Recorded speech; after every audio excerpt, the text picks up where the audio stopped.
No conozco las razones de la renuncia del viceministro de Hidrocarburos, pero sí debo decir que es fundamental que la transición energética nos permita masificar el gas en regiones. ¿Por qué? Porque estamos frente a dos guerras a nivel mundial. Tengo la carta de renuncia. Esto ya se venía o venía siendo un rumor, ¿no? Dentro del Ministerio de Energía y Minas. Esta es la carta de renuncia de Julio Walter Poquiaoma Schaeffer, ¿no? Él es viceministro de Hidrocarburos del Ministerio de Energía y Minas. Él ha renunciado el 23 de enero del 2024. Presenta renuncia al cargo de viceministro de Hidrocarburos del Ministerio de Energía y Minas. Es grato dirigirme a usted. ¿A quién? Al ministro de Energía y Minas. Ahí estamos mostrando la carta para los que están enganchados en las redes sociales y también en la señal de televisión. Y bueno, dice, es grato dirigirme a usted para saludarlo muy cordialmente y presentarle mi renuncia al puesto de viceministro de Hidrocarburos del Ministerio de Energía y Minas, el mismo que he venido ejerciendo desde el 21 de octubre del 2023. Al respecto, quiero expresarle que durante este espacio he tenido la oportunidad de apoyar a su gestión, agradeciéndole por la confianza depositada en mi persona durante este periodo, deseándole éxitos en su gestión. Me despido cordialmente a la espera de la atención de la presente. Muy bien, entonces el ministro de Energía y Minas cada vez está quedando más solo, ¿no? Porque en realidad el MEF ha planteado remover parte del directorio de Petroperú y parece que esa parte del directorio es la que va a poner o ha puesto o goza de la confianza precisamente del ministro de Energía y Minas. Esto se va a hacer posible, es decir, se le va a aceptar la renuncia, me imagino yo, cuando ya se emita la resolución suprema de su reemplazo, o es que van a dejar que se vaya, como ya ha sucedido antes, Exitosa. y que lo reemplace otro viceministro. Ya este viceministerio de Hidrocarburos ha estado descabezado durante meses, entre mayo y octubre, que se designó al renunciante ahora, estuvo en manos del viceministro de Electricidad. Entonces, ¿para qué hay un viceministerio de Hidrocarburos que parece importantísimo, ¿no? Cuando no tiene cabeza. Entonces, vamos a indagar un poco en esto, qué es lo que está pasando ahí adentro y también lo que plantea el MEF. Para eso nosotros estamos aquí y le doy la bienvenida, por supuesto, en estudios a Pedro Gamio, ex viceministro de Energía. Bienvenido, señor Gamio. A tus órdenes. El tema que comentas de Petroperú es importante porque ha salido una norma que reestructura la Junta General de Accionistas de Petroperú y por la cual el Ministerio de Economía y Finanzas pasa a tener la mayoría de la Junta General de Accionistas y se entiende que eso va a significar lo que ya se ha anunciado, una reestructuración del directorio. El tema de Petroperú, por información pública, ha motivado preocupación porque se trata de una empresa que tiene el rol regulador, ¿no?, en el precio de los combustibles. Y el año 1993 al año 1995 tuvo un proceso muy agresivo de pérdida de activos que la hacían una empresa integrada verticalmente, y eso motivó que el Petroperú, que asumió la decisión porque el gobierno así lo dispuso de modernizar la vieja refinería de Talara, lo encuentre en una condición patrimonial donde había sido descapitalizado en casi 3.000 millones de dólares. Porque si nosotros vemos todos los activos, lote 8, lote 10, refinería La Pampilla, la propia operación de expropiación de Belco, que el Petroperú la pagó, pero el dinero no le fue reembolsado al Estado. Lo que quiero decir en resumen, es que cuando se decidió modernizar la refinería de Talara, Petroperú no tenía el patrimonio que respaldara tremenda deuda. Esa fue una decisión que debió comprometerse sobre la base de que el Estado peruano le reembolsara lo que le había quitado a Petroperú. Eso más la administración fallida que se dio con el gerente general en la época del expresidente Castillo, que Hugo Chávez cometió serios errores, lamentablemente han causado esta situación en Petroperú y yo no estoy de acuerdo con las posiciones extremas, porque las posiciones extremas nos llevan a ese círculo vicioso de repetir la historia y luego tener que volver a crear una entidad similar a Petroperú. Porque ¿por qué Fujimori no terminó de vender Petroperú? Porque se dio cuenta que necesitaba alguien que le garantizara la libre competencia y que hiciera un balance en defensa de los consumidores. ¿Por qué? Porque si sube 100% la gasolina afuera en el mercado internacional, los privados la trasladan de inmediato. Y eso desde el punto de vista social y económico en el mercado interno en un país como el nuestro significa un colapso. Entonces Petroperú muchos años ha amortiguado las subidas bruscas en el mercado interno. Entonces se necesita, pero Petroperú está en una situación calamitosa, por eso el MEF ha planteado remover a parte del directorio de Petroperú. Pero en todo este contexto, nosotros estamos presentando la carta de renuncia al cargo del viceministro de Hidrocarburos, que tiene que ver directamente con el petróleo, con el gas natural y con los hidratos de metanol, ¿no? Entonces, el petróleo, ¿no?, de Petroperú, ¿por qué un viceministro se va en medio de esta desgracia financiera en Petroperú? Yo quiero contarle, yo fui viceministro de Energía, que era la suma de electricidad e hidrocarburos.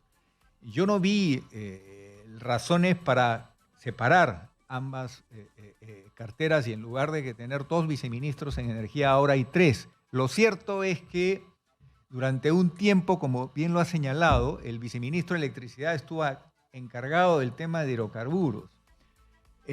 La electricidad y los hidrocarburos en una época en la que debe gobernar la transición energética deberían estar tremendamente articulados, porque el reto es cómo hacer que la economía peruana pueda defenderse frente al hecho de que cuenta con gas natural y solo Lima goza hoy del beneficio plenamente de un combustible más limpio y más económico, y el reto hoy es llevar el gas a las regiones del Perú, y ahí el Congreso no se ha portado bien con el país porque no tenemos la tarifa estampilla, y en Arequipa y en Trujillo y en Piura el gas cuesta 80% más caro. Entonces, no conozco las razones de la renuncia del viceministro de Hidrocarburos, pero sí debo decir que es fundamental que la transición energética nos permita masificar el gas en regiones. ¿Por qué? Porque estamos frente a 2 guerras a nivel mundial y la de Medio Oriente se está complicando. Estamos con el peligro de que el barril del petróleo vuelva a dispararse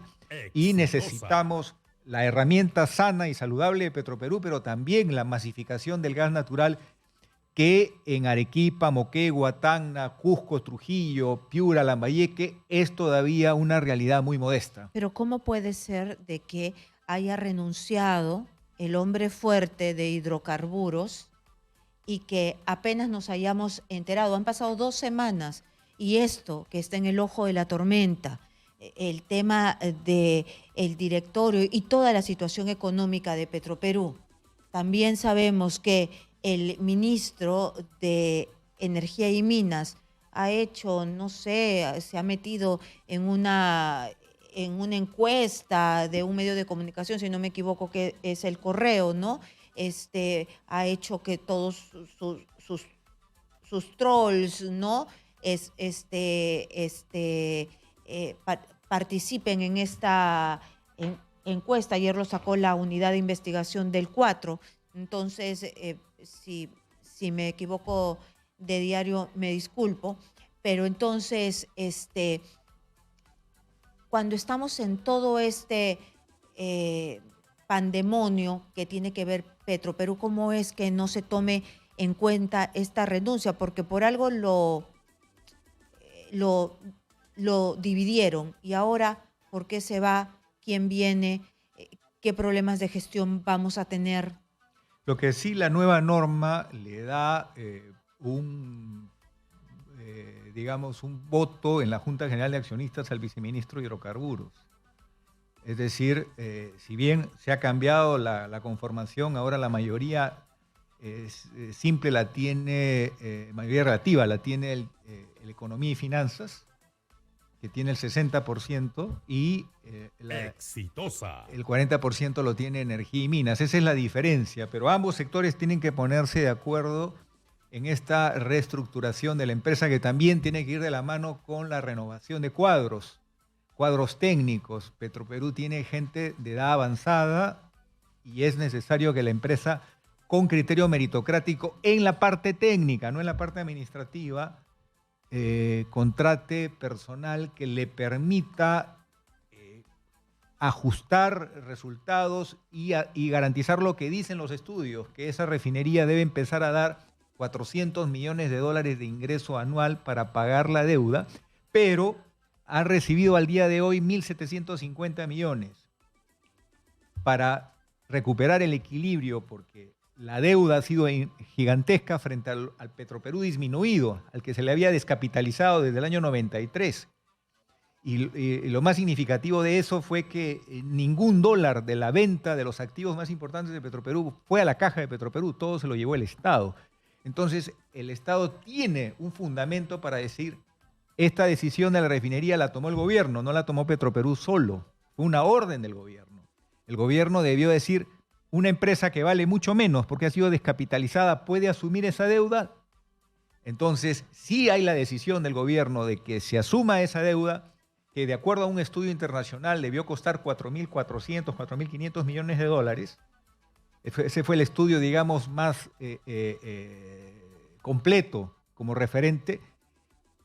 Estamos hablando de un Petroperú que necesitaba tener los activos que antes había tenido y que había sido descapitalizado, porque cuando se tomó la decisión, Petroperú no podía asumir una deuda tan cuantiosa en relación al patrimonio del que disponía el 2014. Era diferente el Petroperú anterior a la venta o remate de sus principales activos. Entonces, ese tema es muy importante porque se trata de la recapitalización de una empresa que había sido descapitalizada y garantizar el manejo técnico y transparente que debe tener una empresa de todos los peruanos. Ambas condiciones tienen que darse, porque de lo contrario, si se cierra Petroperú, vamos a tener que reconstruirlo de alguna manera, y eso sería absurdo. Bueno, sí, entonces solamente para confirmarles que sí, que ministro Vera, según el correo, ordenó sabotear encuesta del correo. Sacaron unos chats donde le estaba diciendo a toda su gente, a todas las personas, de que votaran para que él se quedara en el ministerio. Otro de los temas es que el ministro Contreras ha dicho de que va a ir a verificar que la refinería de Talara opera en este momento al 100%. ¿Está operando en realidad al 100% la refinería de Talara? Han adquirido crudo importado, más el crudo nacional, que debe aumentar porque en la medida en que los lotes Perenco, por ejemplo, que es una compañía francesa que tiene un importante descubrimiento, el lote 192, que acaba de ya anunciar un socio que va a permitir que en algunos meses vuelva a producir, volver a tener la producción en la selva peruana, mayoritariamente de crudo pesado, que le permita a la refinería operar mayoritariamente con crudo pesado de la selva peruana, porque por eso se hizo la modernización de la refinería. En este momento la mayoría del producto o del crudo, perdón, es importado, el que está siendo procesado, pero ya superó la etapa de pruebas, ya está en operación comercial y eso es importante. Entonces, bueno, en una repasada lo que usted nos dice es que ahora para ocupar los cargos en el directorio, en este viceministerio de hidrocarburos, que ya vemos la carta de renuncia, entonces hay que poner a los mejores técnicos para tratar de hacer algo con Petroperú. No, definitivamente Petroperú necesita dos especialidades. la especialidad de manejo de reestructuración de deudas a la gente más calificada que se pueda obtener a través de los mejores headhunters o centros de contratación por meritocracia que hay en el mundo económico, y gente muy con ducha en el mundo petrolero, porque el petrolero no se hace en 24 horas, es un mundo que requiere una larga trayectoria. Ambas cosas, no solamente la parte de reestructuración financiera, sino también el dominio del mercado del mundo petrolero, porque, mire usted, por el hecho de haber cerrado la refinería vieja, eso no debió hacerse, debió montarse la refinería nueva al costado. Se ha perdido de 50% a 28% el mercado, casi la mitad. Y lo único que se consiguió montando la refinería nueva sobre la vieja es aprovechar el 1% de los activos de la refinería vieja. O sea, no tenía sentido parar 2 años la refinería antigua. Debió mantenerse la producción de Petroperú para que su 50% en el mercado no se ha perdido ahora en un 28% que tiene que, con esfuerzo, volver a asumir el reto de crecer en el mercado, porque el Perú no es solo Lima. Y si usted viera la estadística, ¿quién atiende mayoritariamente la distribución de combustibles a lo largo y ancho del país? Sobre todo selva y parte del mundo andino es Petroperú. Y eso, el privado que lo haga va a trasladar el costo. Y eso va a generar, evidentemente, más problemas de descontento, porque el centralismo en el Perú sigue siendo un gran dolor de cabeza, ¿no? Muy bien, muchísimas gracias por estar aquí. Hemos estado con Pedro Gamio, ex viceministro de Energía, que como nos ha dicho que esto compilaba hidrocarburos y electricidad. Ahora estamos sin viceministro de hidrocarburos, precisamente porque ha renunciado hace ya 2 semanas y no habíamos tenido acceso, no sabíamos, no se nos ha dicho, informado, a pesar de todos los problemas que tiene Petroperú. ¿Y por qué les digo que es importante? Porque hidrocarburos tiene que ver directamente con los combustibles como el petróleo. Muchas gracias, y también el gas, que es tan importante. Muchas gracias, ex viceministro Gamio.